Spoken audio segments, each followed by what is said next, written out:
ओम शांति। आज है 3 जुलाई 2024 की प्रातः मुरली। ओम शांति। बाप दादा, मीठे बच्चे कलंगीधर बनने के लिए अपनी अवस्था को अचल और अडोल बनाओ। जितना तुम पर कलंक लगते हैं उतना तुम कलंगीधर बनते हैं। प्रश्न है, बाप की आज्ञा क्या है? किस मुख्य आज्ञा पर चलने वाले बच्चे दिल तख्त नशीन बनते हैं? बाप की आज्ञा है, मीठे बच्चे तुम्हें कोई खिटखिट नहीं करनी, शांति में रहना है। अगर कोई तुमको बात अच्छी नहीं लगती तो चुप रहो, एक दो को तंग नहीं करो। बाप दादा के दिल तख्त नशीन वो हैं जब कोई अंदर भूत ना रहे। मुख से कभी कड़वे बोल ना बोलो। मीठा बोलना मतलब जीवन की धारणा हो जाए। ओम शांति। भगवान उवाच, आत्म अभिमानी भव। पहले पहले कहना पड़े कि ये बच्चों के लिए सावधानी। बाप कहते हैं हम बच्चे कहते हैं तो आत्माओं को ही देखता हूँ। शरीर तो पुरानी जूती है, ये सतो प्रधान बन नहीं सकता।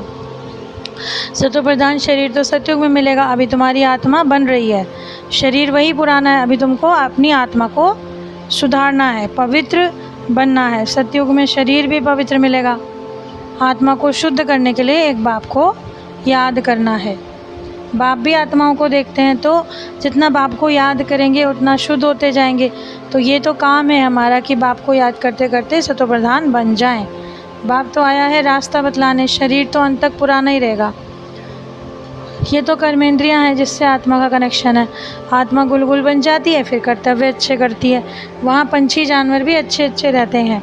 यहाँ चिड़िया मनुष्य को देखकर भागती है, वहाँ तो अच्छे पंछी आगे पीछे घूमते रहते हैं, वो भी कायदेसर।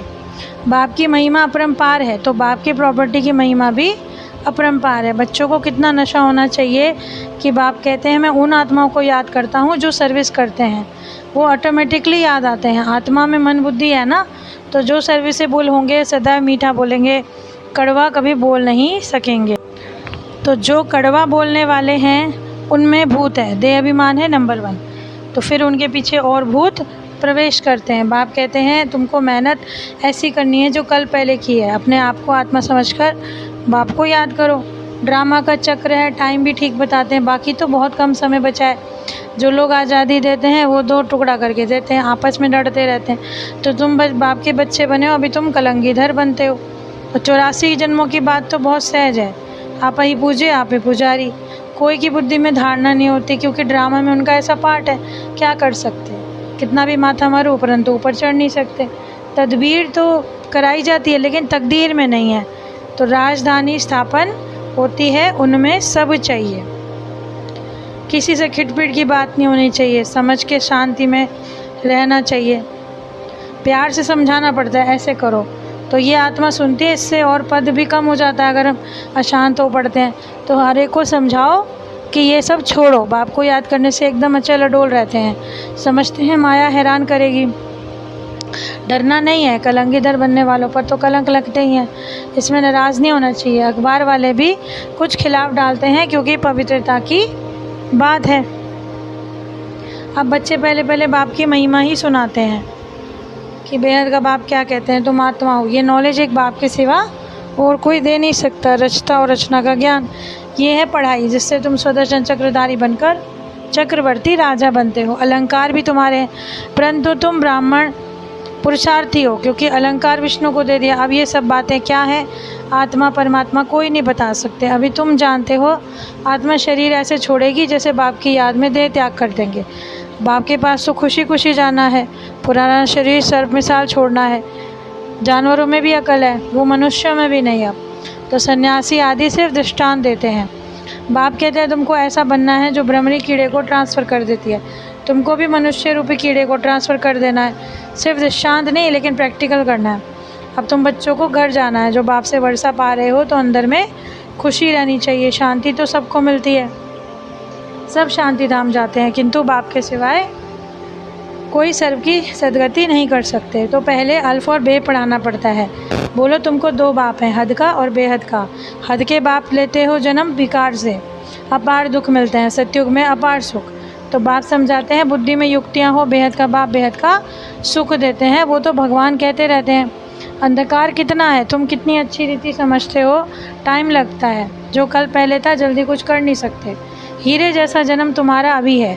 देवताओं का भी हीरे जैसा जन्म नहीं है, क्योंकि वो ईश्वरीय परिवार में थोड़ी हैं।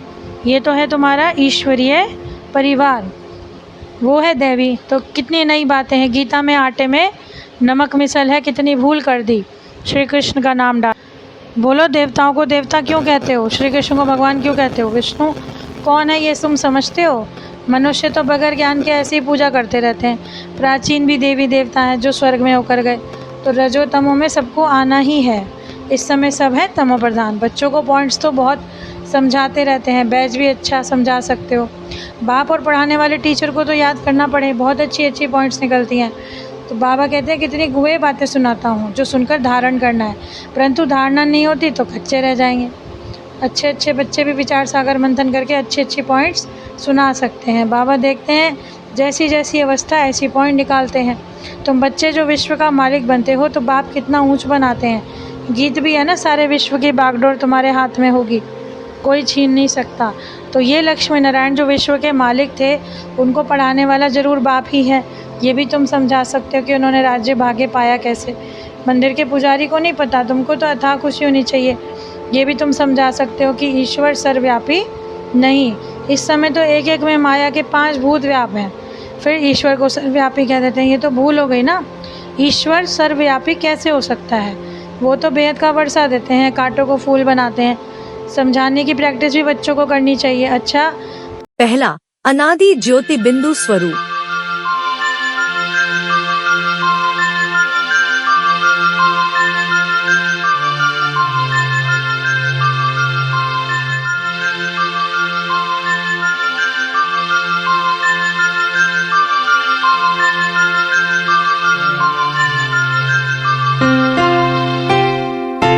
दूसरा है आदि देवता स्वरूप।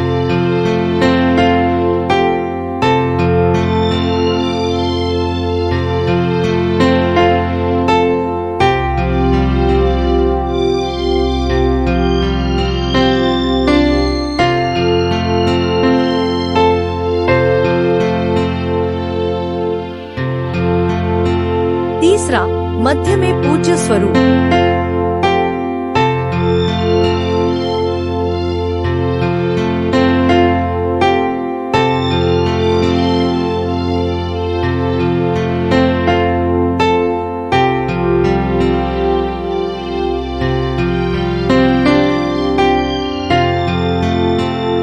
चौथा है संगमयुगी ब्राह्मण स्वरूप और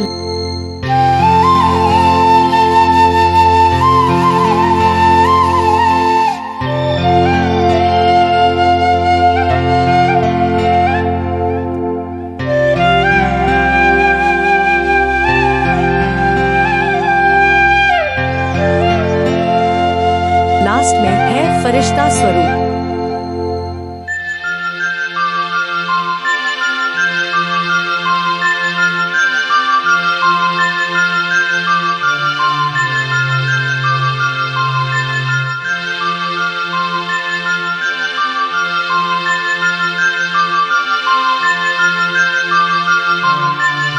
प्राण प्यारे बाप दादा प्रति हम बच्चों का याद प्यार और गुड मॉर्निंग। रूहानी बच्चों की रूहानी बाप को नमस्ते, शुक्रिया बाबा। आज की धारणा के लिए मुख्य सार, जब कोई अशांति फैलाते हैं या तंग करते हैं तो तुम्हें शांत रहना है। अगर समझाने मिलते हुए भी कोई सुधार नहीं कर सकते तो इसे कहेंगे तकदीर, क्योंकि राजधानी स्थापन हो रही है। विचार सागर मंथन करके ज्ञान की नई नई पॉइंट्स निकाल कर सर्विस करनी है। बाप मुरली में जो रोज़ बातें सुनाते हैं वो कभी भी मिस नहीं करनी है। आज का वरदान, पवित्रता को आदि अनादि विशेष गुण के स्वरूप में सहज अपनाने वाले पूज्य आत्मा भव। बाबा ने कहा अपने पवित्रता के गुण को सहज अपनाओ। तो पूजनीय बनने का विशेष आधार पवित्रता है। जितना सर्व प्रकार की पवित्रता को अपनाते हो उतना ही सर्व प्रकार से पूजनीय बनते हो।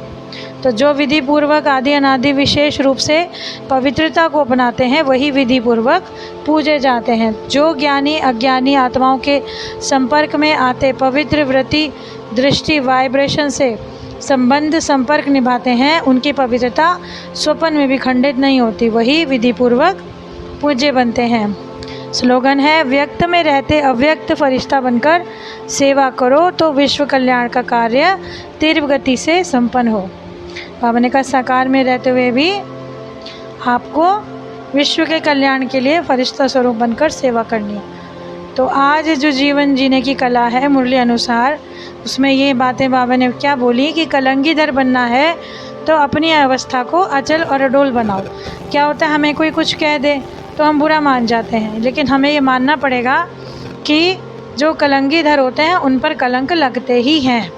इसीलिए बाबा ने कहा तुम पर कोई फ़र्क नहीं पड़ना चाहिए, क्योंकि शरीर तो अभी सभी का तमो प्रधान है, सभी कर्मेंद्रियाँ छींची हैं, किसी आत्मा से अभी तक भी पवित्रता संपूर्ण धारण नहीं हो पा रही, क्योंकि बाबा ने कहा जो अंतमति सोगति, उसके लिए तुम्हें सबसे पहले अपने आप को आत्मा समझना पड़ेगा।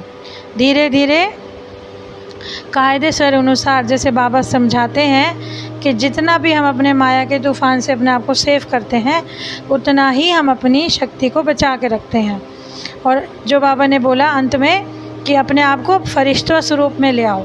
अगर कोई तंग भी करता है तो आप ये समझो कि ये भी उसकी तकदीर है, ये उसका ड्रामा में पार्ट ही ऐसा है। तो हमें उस बात को लेकर बुरा नहीं मानना, क्योंकि हम तो अवतरित हुए हैं फरिश्ते, बाबा के बच्चे, जो इस धरा पर विशेष कार्य के लिए आए हैं। तो उम्मीद करते हैं आज की जीवन जीने की कला और मुरली आपको पसंद आई होगी, और बाबा की दिए हुए ज्ञान के लिए बाबा का पद्मा पदम शुक्रिया। ओम शांति।